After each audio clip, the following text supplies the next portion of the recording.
Welcome back to Yield Today with Dallin Candland. I'm here with Brandon Leibowitz. Is that or Leibowitz? One of those? Leibowitz.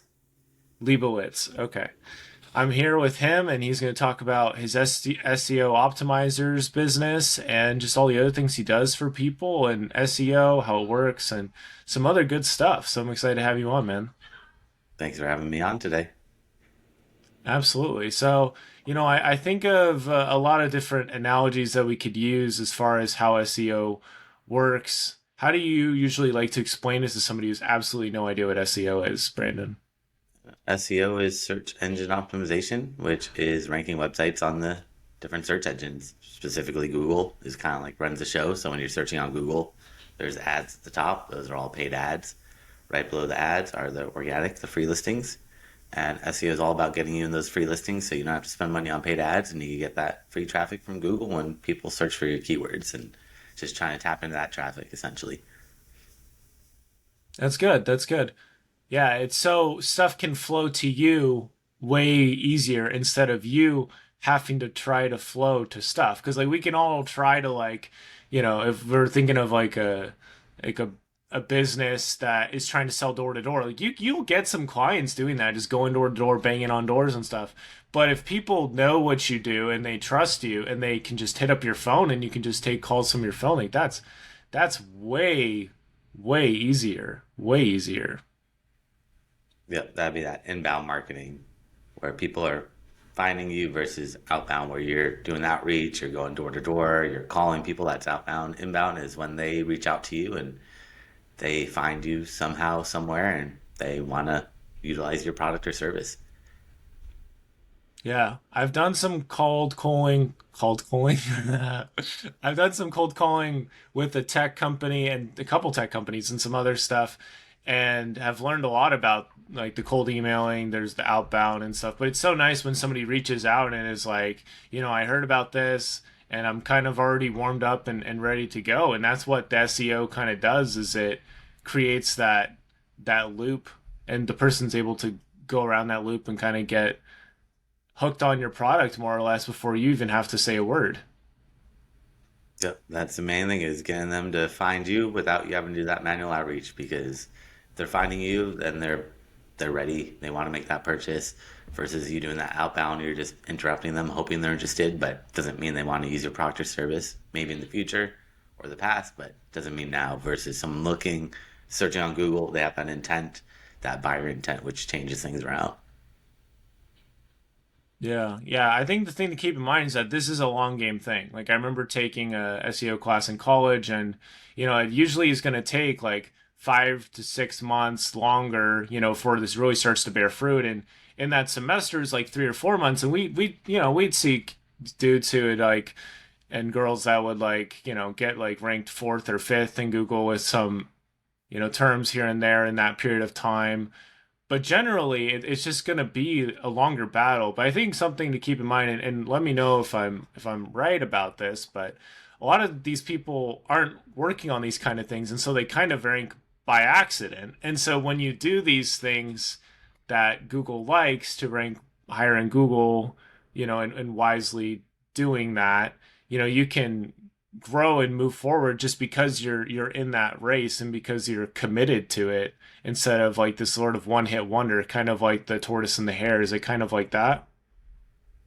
Yeah, you definitely want to do the things that Google's looking for because generally Google's going to find some keywords on your website and rank you for those keywords. But if those aren't the right words or they're not the right targeted, like if you're using a singular versus a plural, that's going to affect search volume. If you're trying to rank for like SEO class, might get 500 people searching for it, but SEO classes might get 5,000 people searching for it. So that's where I got to figure out what keywords I want to incorporate into my website. That way I try to capture that bigger audience that's still targeted. Otherwise, if you're just writing and guessing, you'll get some traction, but it might not maximize it to the full potential. That's where you got to go in and really do the foundational work, research keywords, look at your competition, see what they're doing, and then incorporate that into your own website. That way you're kind of more focused on what you want to rank for versus what Google thinks you want to rank for because Google's just a search engine, which is just a robot and an algorithm. And it still needs you to spoon feed them as much information as possible because they're good, but they're not perfect and they need your help. And the more you help them, the more you assist them, the more they're going to reward you with more traffic, more rankings, and more visibility online. Yeah, I like that way of looking at it, that it's something that you need to feed, that you need to be willing to give to, and then it'll give back to you because yeah, it's just kind of how it works, and it's always learning, it's always changing, it's always adapting. But if we stop feeding it, we stop giving it something to do, when they go to crawl on your website or something, then they're not going to find anything new, and it's going to be difficult to tell what you're doing. But making it easier for it to do its job, yeah, that's good stuff. Yeah. The easier you make Google's life, the more they're going to reward you. So just try to simplify everything, don't overcomplicate it, and just make it easy. Think about if you're a search engine, what are they looking for? Which is really just content, text on your website with keywords on it. That's going to help them associate and learn what your website's about. That's good. Yeah, I'm curious, Brandon. So like with how your brain is wired and things you learned about yourself in childhood and everything, how did that eventually lead to you doing what you're doing now, like helping companies with their SEO? Just fell into this, wasn't planning on it, didn't even know about it till after I graduated from college, got my degree in marketing, and first job I got out of school was helping a company out with their SEO and digital marketing, which I didn't really know anything about. They said, "Don't worry, we don't know much either. We're gonna take you to classes, workshops, seminars, and kind of learn alongside with you." This is back in 2007, and after working there for a few months, just realized this is probably the future, and everyone's probably gonna have a website. And SEO is just one way to get traffic, but it's a way to get free traffic because there's lots of different ways to get traffic: paid ads, social media, email marketing. I mean, the more ways you get traffic, the better off you're going to be.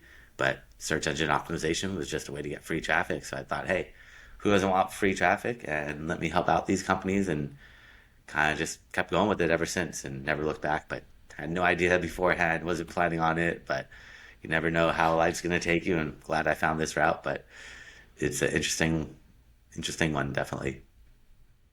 Yeah, 2007 was 16 years ago, and I know where I was at. I hadn't even started my first YouTube channel. I would play basketball here and there, and it was a different world. So what do you think got you to say, like, this is the future, I need to double down on this? Because I think there's some people that have some kind of inkling or desire to dive deeper into something like that. Like, no, I'll just stick with my job doing this or whatever, and they don't pursue it. I think it was probably the iPhone came out 2007 or 8. So I think that's where I just realized that everything's going to be digitalized. Everyone's got a phone, or people are going to have phones in their pocket where they can connect. And the phone really changed everything. Cell phone or smartphones really changed everything, especially nowadays where now everyone's connected. Everyone has a phone. Everyone has a voice on social media, which is good or bad. And everyone has a video camera where they can just record themselves. And that's really changed it and connected everyone. And I think that was kind of what led me to think that this is the future. It's just mobile was just taken over and has not slowed down ever since.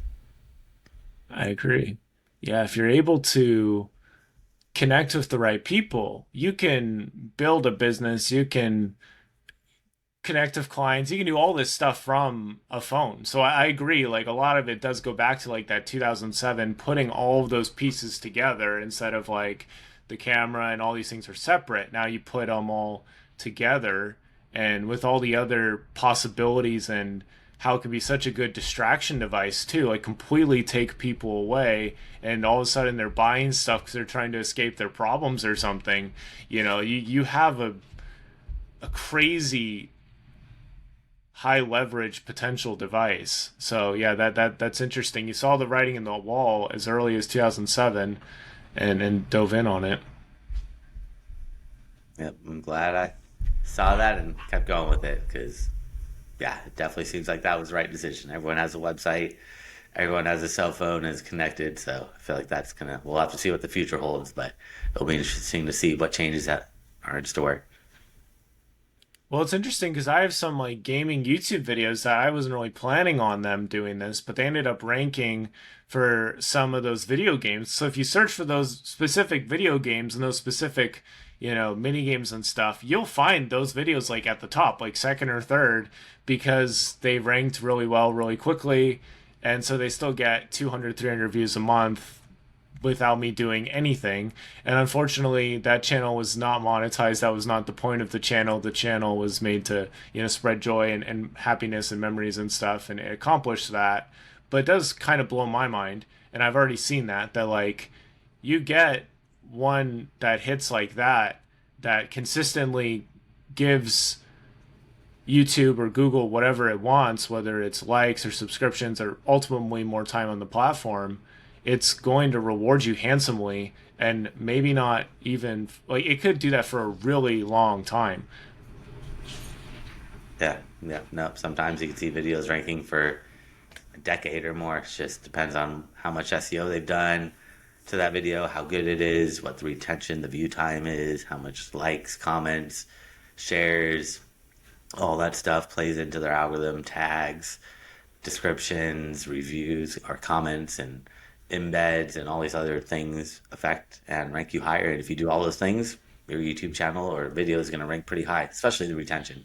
If you get 1,000 people watching your video, but they only watch it for 5 seconds, that's not good. If you only got 10 people to watch your video, but they watch the whole video, that's much better than the 1,000 people that watch it for like 5 seconds. So it's all about the retention time, and that shows YouTube that, okay, people are engaged.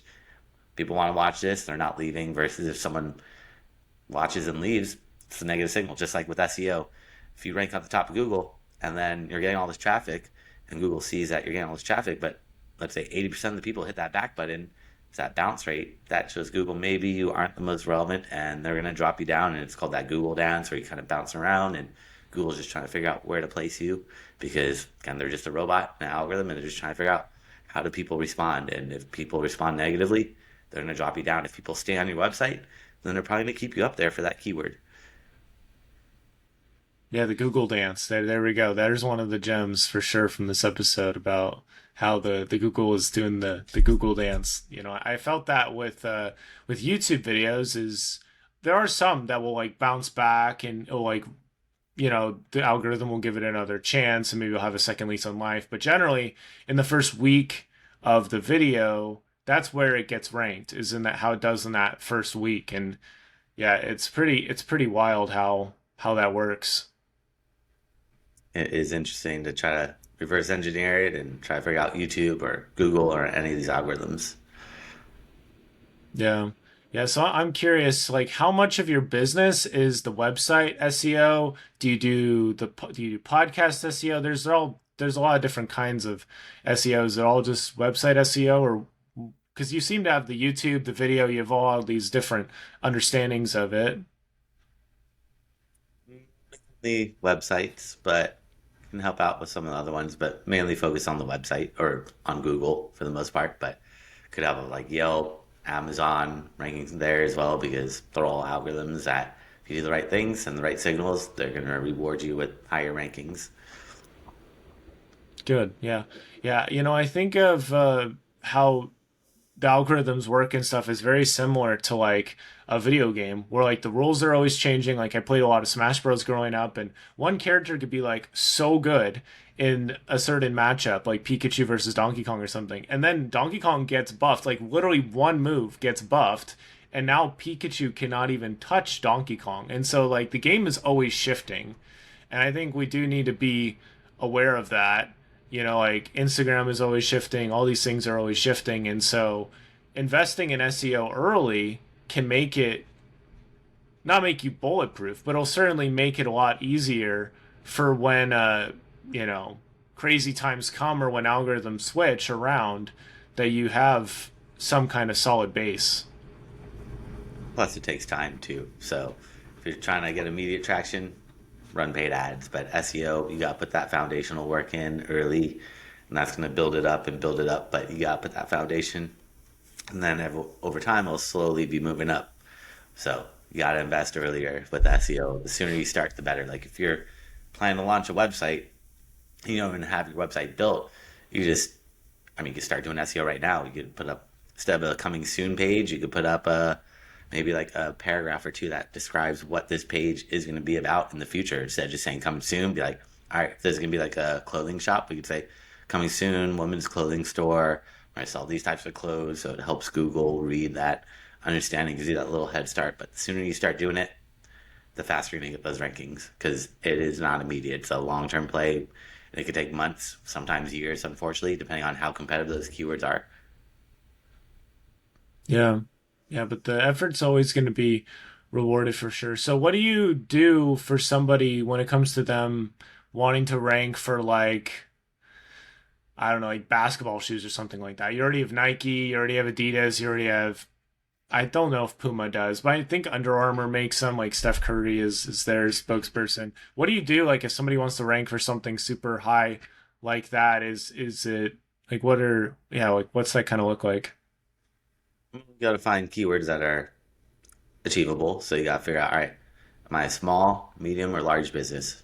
If you're a small company, then you should go after companies that rank for small keywords. So if you're searching on Google for basketball shoes and it's just a bunch of big corporations and you're not a corporation, then it's probably gonna be tough to rank for that keyword. But if you search for like children's basketball shoes, organic material, something like that, and then you see it's just a bunch of medium, small companies, then that would be more obtainable if you're a small or medium business. But you have to understand that whoever ranks on that first page of Google, that is your competition, and you have to outrank them. And if it's a bunch of big corporate websites and you're just a startup, it's going to be really, really tough. Over time, you could get there, but initially you got to go for keywords that are more obtainable, that have less competition, and then you work your way up. It's called long tail keywords, keywords that are two or more words. The more words in that keyword, the better. So basketball shoes, it's not really much intent either behind that keyword. Like someone searching for basketball shoes can mean so many different things. It doesn't mean they want to buy basketball shoes. It could just be like, what is a basketball shoe?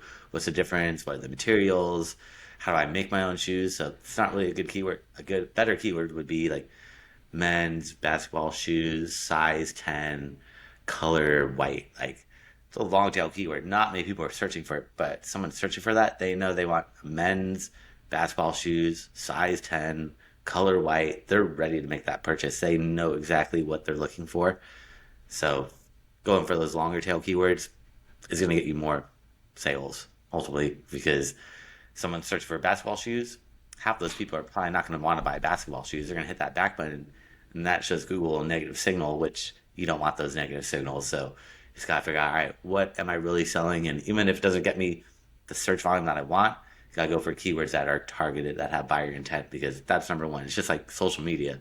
You get a million followers, but if they're not targeted and they're not doing anything, it doesn't do any good. Same with your website. You could be getting a million people to your website every single month, but if it's not targeted traffic, they're not going to be doing much. They're going to hit that back button, and it's probably going to do more harm than good in the long run. Yeah, I agree. I mean, there's a lot of companies that, having a podcast, they'll reach out to me and be like, hey, I'll get you all these downloads. And the best part is they always reach out and they're like, hey, man, I love your podcast. And I'm like, dude, I appreciate you. I appreciate you. Because, like, sometimes I don't hear that. It's interesting when you have these, like, gaps in between receiving stuff like that. But then they come back and, like, hey, I help promote podcasts and I'll help you get this many downloads in a month or whatever. And it's crazy because anything like that, it's always going to bite you back. And it also takes you out of the picture. Like you're putting the ball in somebody else's court, somebody that you have never, like you're letting somebody go into your court with the ball. And you're just kind of like trusting them with that and your audience and all this other stuff. And yeah, it's just, it's frustrating. But if you're willing to play the long game, like you're talking about, and to do what Google wants to do, you'll be okay. But yeah, if you try to do anything like super sleazy like that, you can't expect super clean results. Not nowadays, especially. Google's on top of it. They know all the tricks. They've seen in almost all the tricks, and they know what to look out for. So if you're trying to game the system, it might work temporarily, but in the long run, it's not going to do any good. That's good. So when it comes to running your business, is it just you that runs it, or do you have other people that handle other arms and legs and parts of it, or is it just you?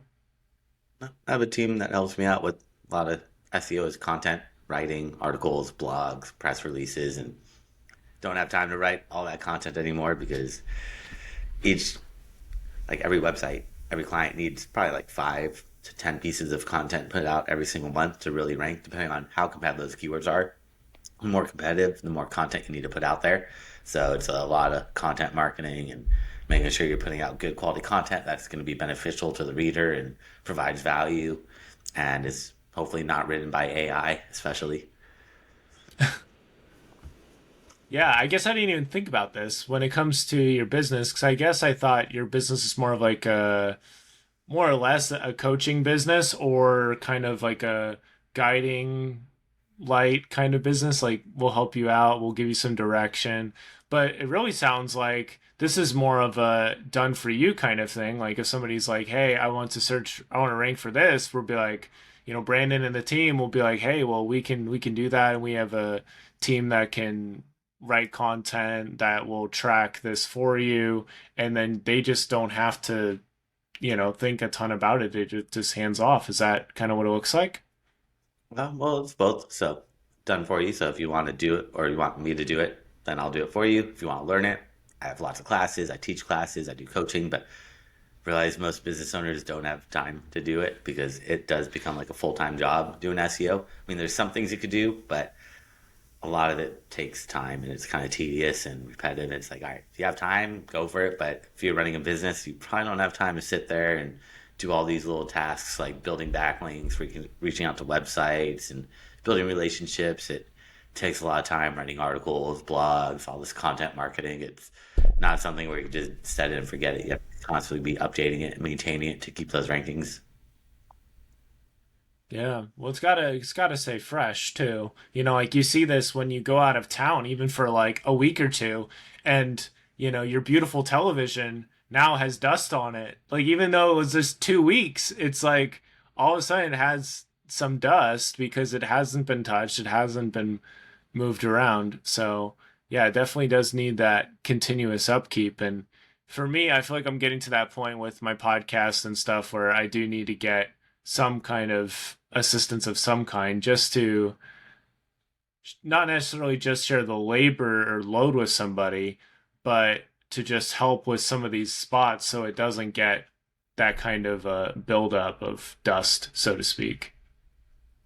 Yeah, you gotta repurpose that content, share it all over the place, and reuse it if it's evergreen in your podcast, and definitely distribute it as much as possible. But it does become a lot of work and tedious, and that's where sometimes setting SOPs and giving it off to someone else just to take care of the basic, more tedious work is going to help you focus more on the bigger picture things. That's good. When you were growing up in like your, family life and stuff, what were some things that your parents taught you that you think have like guided you to some of the business practices and stuff that you do today? Me to be a hard worker and just be dedicated and always try your best. And if it doesn't work, just get up and try again. And but they've taught me tons of lessons about just life and business and really helped out me growing up over the years and just setting that foundation. And not sure why or what got me into wanting to have my own company and be an entrepreneur, but that I just maybe thought up one day when I was in high school. But they've always instilled these values of work hard and it'll pay off. And I think that's what got me interested in, all right, maybe I should work hard and have my own company and work hard to help myself instead of helping someone else get the value. Let me try to help myself out. And but I think that's kind of what led me in this direction. That's awesome. I guess go a little deeper into that. Like, where do you think that came from for them? Like, did they have parents that did that too, or what's the family history look like there? Don't think we had many owners of companies in my immediate family, maybe like third cousins or like some distant cousins, but no one immediate, so I'm not too sure where that one came from, but I feel like maybe that's what everyone's dream is nowadays to just, especially with online and digital, it's like, all right, I could just be my own boss somehow and just got to figure out what can I do to get a little side hustle and get that into become my full-time job and be able to quit that job and focus on that passion that you enjoy.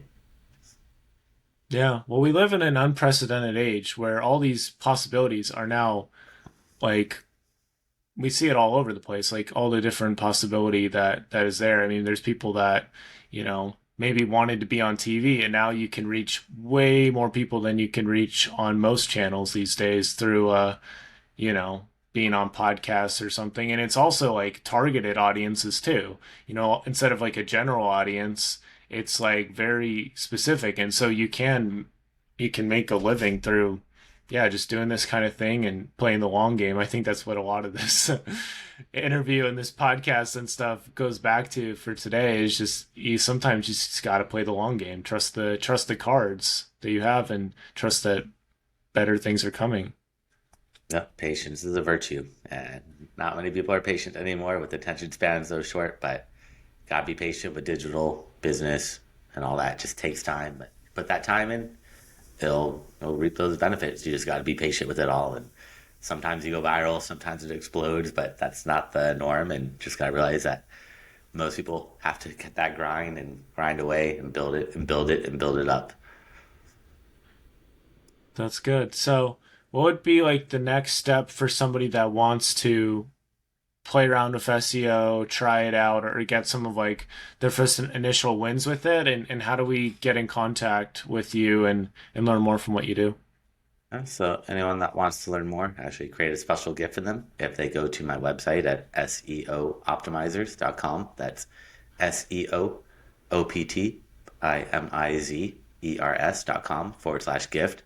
And I can find that there with my contact information and a bunch of classes I've thrown up for free. So if they want to learn step by step to see a lot of the stuff that we talked about, they can watch those videos for free. And also, if they want to book some time on my calendar, I'm happy to check out their website for free from an SEO point of view and see what's working, what's not working, and how to get them to that level that they want to be at. And they can book some time on my calendar there for free as well. That's wild. Yeah, that's amazing. Yeah, I think that is probably like one of the best next steps. Is if anything from this resonated, is jumping on to Brandon's website, checking out some of those classes, because then you'll be able to see your own website or whatever you're doing in a different light, and then you can talk to him. And yeah, I think that is the way to go. Is there anything else you wanted to leave the audience with, Brandon? I would just say, again, like it's all coming back to just being patient with it all and give it time with SEO. It's not immediate, and sometimes it could take 6 months. Sometimes it could take a year, depending on how competitive those keywords are. And just gotta be patient and don't get discouraged. If you don't see that immediate traction, don't give up. Just keep building it and building it and building it, and over time, you'll start seeing that traffic coming in and reap those benefits. But just be patient with it all.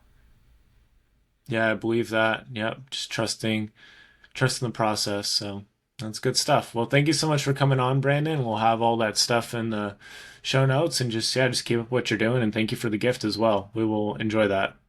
Thank you for having me on. You got it.